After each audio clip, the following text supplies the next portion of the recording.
What is going on, everyone? I can say that, but I'm not actually talking to you live today. This is United vs. Everybody. I am your host, Sean, and today we shake things up. Wanted a little something to share with you guys for when I was gone, so you guys would have something to watch, to engage with, something a little lengthier, because I don't know how crazy it's going to be. Obviously, like I said, I promise I'm going to try to get in as much content as I can, but in the meantime, whether I'm in the air right now or whatever, I wanted you guys to have something to watch. So it is nice to have a United match, to watch. We like having football, we like watching it. It's also good to have a little bit of breathing room following a very busy December, and quite frankly, what was a very, very heart-heavy FA Cup match against Arsenal. My heart's still beating really fast about that.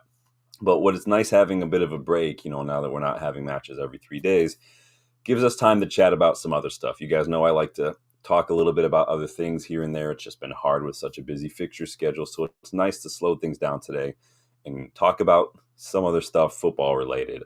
Anyone who's watched the channel for any moment in time will notice the bookcase behind me, right? You guys see the books. There's so many. And I know maybe you guys have been able to read a couple of them. I know somebody pointed out an Ajax book a long time ago. Again, some of you guys can read them. Needless to say, if you can't tell, I'm a bit of a football nerd, bit of a book nerd. I've worked at many bookstores. I've worked in libraries. I love books. I love reading. I love collecting books. I've got a ton. There's literally a whole other bookcase across from me right now that has just the same size, that has just as many books. So that's all fiction. There's some textbooks over that side, some nonfiction in there, but this football, and then there's some old edition classic literature over there and stuff. So a lot of stuff going on. Again, like my jerseys, not a flex. It's just a sad admission of how I choose to spend my money. There was no joke. There was one time I went to Ann Arbor to a used bookstore, and I must have blacked out or something, because I went to the counter with so many books that they had to go find me a box so I could carry all these books back to my car. I was literally walking around a busy downtown Ann Arbor with just a box of books in my hand, forgetting where I parked my car. Embarrassing. But behind me again are my football books. I'm here today to share a few of my favorite football books.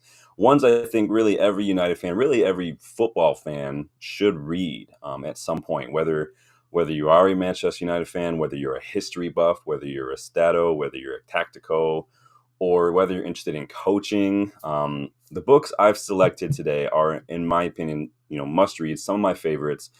There's a lot behind me. Like if I went through all these books that I love, I mean, it's like movies. I only buy them when I want them and when I think I'm going to read them again. If I went through all of them, we'd be here forever. I'm talking like Lord of the Rings, like 3 hours, even extended edition version, like 3.5 hours. It'd take forever.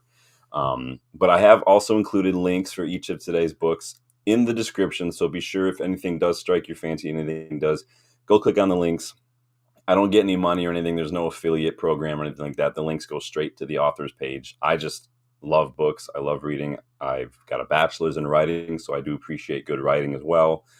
But without ado, please hit that like button, subscribe to the video if you're new, hit the notification bell to make sure you don't miss out on any fun content. Let's get stuck in with the first book on my list. Let me go back. Sorry. And that is 1999 by Matt Dickinson. Excellent book. I mean, why not start a list of books for Manchester United fans with a book all about one of the most legendary seasons in football history? Yes, football history, not just United history. This book is told in 99 miniature chapters of different lengths, and it's told through the words and the eyes and in the mouths through players, coaches, journalists. It visits that historic 99 season for United, but it doesn't focus on just the cup finals or individual matches that years. You'll get reactions and thoughts and insight on a number of different aspects of that season.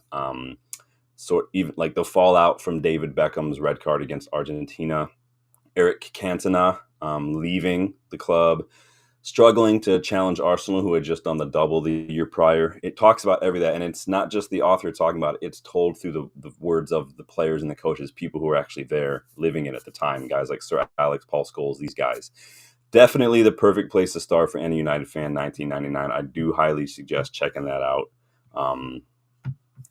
So moving on to the next book on my list, The Red Apprentice by Jamie Jackson. So following up 1999 with a United player that is pretty much synonymous with that season. I mean, how many of you can think right now back to that Champions League final and those final words, and Solskjaer's won it, and Solskjaer's won it. Maybe it's because I'm a writer as well, but I like good writing. And Jamie Jackson's writing is very, very good. I don't know if you guys know. I mean, he writes for The Guardian. He's written a few books. I have another book, A Season in the Red, all about David Moyes taking over for United. Another good book. This one is very, very good. It was written when Ollie became interim boss, and then through interviews with the babyface assassins' former coaches, teammates, friends, and family, you'll get an even better idea of the work ethic, the reading. He's really just a good student of the game, Ollie. He could read the game so well. And you'll get an insight on what made him one of the best strikers that United has ever had. I highly suggest picking this up if you want to learn a little bit more about Ole Gunnar Solskjaer, his upbringings, playing in Norway, some of his teammates and everything. Excellent, excellent read. I highly suggest it. Moving on to the next one on my list, and that is Alex Ferguson, My Autobiography. Sir Alex Ferguson is the greatest football manager of all time.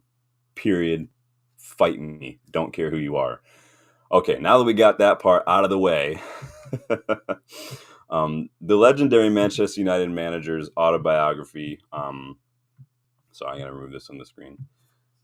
It offers insight and reflections on Sir Alex's journey to GOAT status, really from GOAT status, if you want to get technical about it. Not only does the autobiography touch upon his time as a bartender, a footballer, manager of Aberdeen, and then obviously Manchester United, but you also get a lot of his thoughts just on management in general, as well as his thoughts and reflections on managing key players during his time as United manager over the years. Honestly, this is a must-have for any United fan, of course, but you'd also think that any football fan in the world would want a little peek inside the mind and the career of the greatest manager of all time.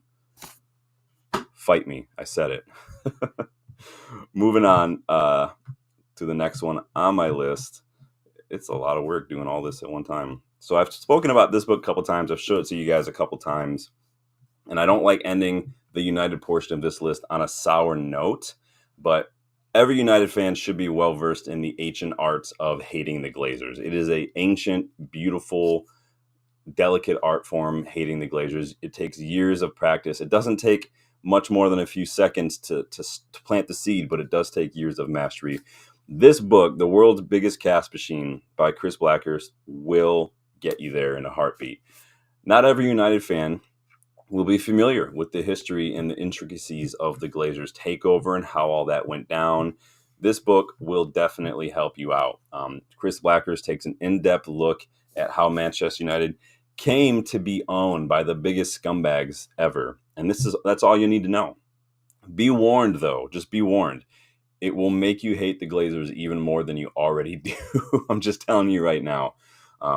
I read it. I mean, it's clear the author, Blackhurst, he's got a little bit of an axe to grind with the Glazers, which is fine, but it will rub off on you if you're not prepared for it. So, but yeah, World's Biggest Cash Machine. Check it out. Moving on to the next book on my list. You guys will see me talk about this one so many times. Edge by Ben Littleton. I can't praise Ben Littleton enough. The guy only writes bangers. In Edge, Littleton spends time with some of football's most thought-provoking, innovative game changers to learn how they work and think outside of the box, how they push the boundaries of leading, of management, of running things, just to try to gain an edge over the competition. And I think he does an excellent job. As you can see, there's a lot of notes in here because I read this book over and over again. There's so much in here to be gained. By getting a glimpse into the minds of and practices of figures like Graham Potter, Thomas Tuchel, the ins and outs of Borussia Dortmund, Athletic Bilbao. Ben Littleton, he gleans insights into team cohesion. You guys have heard me discuss the chapter in here on team cohesion, embracing local community in order to produce local talent and build that base.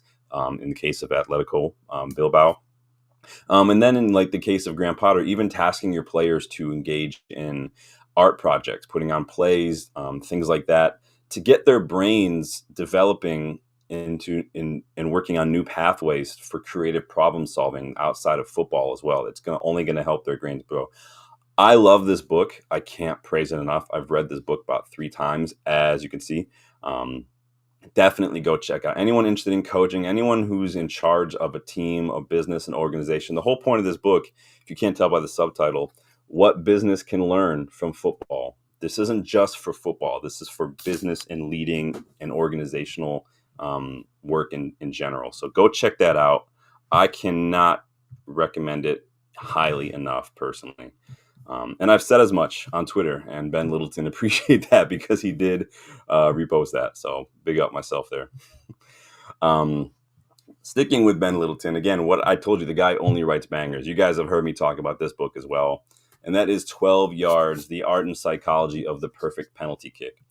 So many people find it so odd and so funny that this is perhaps my favorite football book. I'm not strictly a stats person. You guys know I don't only look at the stats, and I do believe that stats and the eye test need to work together. Um, Littleton's look at penalty kicks is a very easy introduction for anyone interested in adding a little bit of that numbers layer to their football knowledge, to their fandom. It doesn't bite off a whole lot. It's literally just focuses on penalty kicks from statistic point of view, such as, the time between when the penalty kick is awarded versus when it was taken and how that impacts the success rate, what your teammates can do in the circle during a shootout if you miss or when you're successful on your way back to the center circle to increase the odds, all this kind of stuff. Why England have struggled over the years with shootouts. Like, it's all in here. A lot of numbers in there, but it's numbers that you can easily bite off. It's not something that's like you're reading a textbook or something. Pens are not simply a roll of the dice, and this book shows you why. Can't recommend it highly enough, you guys. But you guys have heard me talk about that book a couple times, and so I am glad to be able to show it for all its glory right now. Uh-oh, broke it. We're back. Told you guys, I'm not technical. You guys know that by now. Next on the list, Zonal Marking by Michael Cox. A little bit of everything. Zonal marking takes a look at how styles and tactics change throughout the years, spotlighting how the dominance or the growth and development of a club or a given league impacted the game on a much larger scale, and vice versa, how what's going on in football impacted these clubs. So it answers questions like, how did France's efficiency at producing academy products cause a shift in the academies of other countries? How did tiki-taka allow Spanish sides to excel for several years, only to decline and then let Bundesliga clubs come into the dominance? How did the Premier League attract some of the world's best managers like moths to a flame? Michael Cox has written a lot of football books. Zonal marking is a standout, in my opinion, you guys. Go check it out if you can. I do recommend it. Again, easy read. It looks a lot bigger than it is. It's super easy, but go check it out if you get a second. Moving on. We're almost halfway there, you guys. Don't worry about it. Have I lost anybody yet? You guys readers? Not everyone is a reader. It is what it is. I clearly am a reader, and that's not a brag. It's just, not everyone is. But happy to share some of my favorites with you. Next on the list, The Mixer. Again, how about that? Another great Michael Cox football book. So we're zonal marking focused on the transition of dominant tactics throughout football over the years. The Mixer focuses specifically on tactics in the Premier League since its inception in the 90s, right? Cox looked at English football's tendency to throw the big man up front, put a ball into the mixer, to the creation of the back pass law, how long throw-ins were the key to Bolton Wanderers' success during the early 2000s. You guys remember those long throw-ins? Or like how Claudio Ranieri's Leicester turned back the clock and used a counterattacking 4-4-2 formation to win the Premier League in the 2015-16. all these tactical shifts, all these little things Michael Cox explores in the mixer. Very, very, very good read. I do enjoy a bit of history as well. It's not too big of a deal. Go ahead and check that one out if you guys can. We are cruising though. So next on the list, you guys, and you guys have probably seen this one behind me a couple times. Next on the list, Inverting the Pyramid, the history of soccer tactics. You guys can't tell there's a lot of tactical books back here. And most of them are history based. It's not just like how does this tactic work. It's the history of the tactic, which I really enjoy. So Jonathan Wilson takes an in-depth look at the game and offers an excellent crash course in the history of football tactics on a global level. With this one, not only are you going to get insight to how the tactical evolution of leagues, clubs, and individual players, how it's influenced the world and world football, but you'll see how the world, vice versa, has influenced the beautiful game and how it's been played, how it's evolved over the years as well to keep up. It's really cool to see how the two sides interact with each other. Really, really good book. I've seen it. You can, if you've watched enough content throughout the years, different Man United or different football content, you might have even seen this. I've seen this in like the background of like Statman Dave on some of his videos and whatnot. And so it's a really good book. There's a reason it's in so many of these guys' rooms on their bookshelves, but go check that one out as well, and that's Inverting the Pyramid. So we're going to shift gears a little bit and kind of peek behind the curtain with some of these next couple books. And so starting with The Club by Joshua Robinson and Jonathan Clegg. So similar to kind of how that book about the Glazers timeline, this one takes a closer look at the Premier League from its time as English First Division to then, Sky getting involved, and then all the way to the financial powerhouse that the Premier League is today. You'll read all about mega rich owners. You read about TV money. You'll read about broadcast rights. You're reading about all of it. There's even a chapter in here on the secret meetings that were held a long time ago regarding the Super League, where the higher-ups of some of the biggest football clubs in the world met in secret at hotels and whatnot to discuss the plot to steal football's soul. It's really what it was. Interestingly enough, though, the book was published in 2018, 3 years before the announcement of the proposed Super League. Make of that what you will. Bonus tip, Ed Woodward was at those early meetings way back when. So make of that what you will. But this book shines some light on that, lets you peek a little bit behind the curtain. But it is a good read. I do recommend that one. Moving on. Now, this one is a bit weighty, but it is a very, very good book, a very, very important. This is The Price of Football by Kieran Maguire. Obviously, if you guys will probably recognize Kieran Maguire. He's a football financial expert, featured on a lot of YouTube. He writes a lot of books. He writes a column. I think he's got the Price of Football podcast or something. I can't remember what it's called now, but this is his book. So attempting to get a grasp of the financial intricacies of football is a big undertaking for any fan, And while I do think Kieran Maguire is the go-to authority in that regard, I won't lie to you, it is a bit of a tough read. Not because it's bad, but it's really like a textbook or a compendium, and you do have to be in the mood to read this kind of thing. But in it's a really good book. Maguire breaks down how to interpret the accounts of football clubs, how the various financial regulations work, or how bankruptcy or change of ownership impacts a club on a larger scale or a long-term level. It's a very informative book. You will have a pretty decent understanding of football finance once you're through, but you're really going to need to be in the right frame of mind to endure this one. And as you saw, you might want to bring a highlighter or a pen or something, maybe some coffee as well. Again, it's not a bad book. It's just a very, very heavy book. You're not going to get any fairy tales or any action adventure in that one. It's going to be straight up, this is how football finance works. So rounding out my list is probably the most important book you could probably start with for any football fan, and that is Soccernomics. You guys are probably all very, very familiar with Simon Cooper and Steven Szymanski's book, pretty much known as the Bible of football books. Soccernomics should be your first stop. If you only read one football book, it should be this one. It covers pretty much everything there is to cover when it comes to football. As you can see, why European men and American women win and billionaire owners are destined to lose. Like it sheds light on so much when it comes to football. It's constantly being updated too. This is the most recent version, the blue one. I've got like two more versions, but there's a green one, there's like a red one too. They keep updating it. This one is updated to, and this is the 2022 World Cup edition, but this one also has chapters on obviously the 2022 World Cup, the fight for equal pay in football, and then it also has a chapter in there about the COVID and how the pandemic impacted the game as well. It offers an in-depth look behind the curtain. Soccernomics explores other topics like whether or not great players make great managers, or why it is that we look at football, owning a football club, as a big investment or a big return on investment, more importantly, when in fact clubs like Manchester United, for instance, make less than 1% of what Walmart makes annually. Why does that make owning a football club appealing, right? This book will talk about that. Pick it up. I promise you won't put it down. It is a must-have in my opinion. Like I said, saving the best for last. If you only read one book, football related, Soccernomics is the one to go. But I want to know if you guys have any of your favorite football books that you've read, that you wanted to read, that you love.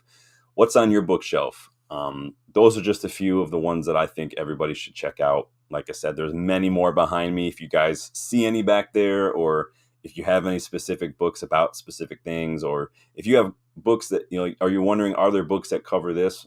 I might own one. I might be able to find one for you that works as well, but I want to know what your guys' thoughts are. So I hope you guys enjoyed this little list. Again, the links are in the description of the video. I don't get any money from that. That's not a YouTube thing. That's not a Sean thing. That's straight to the author.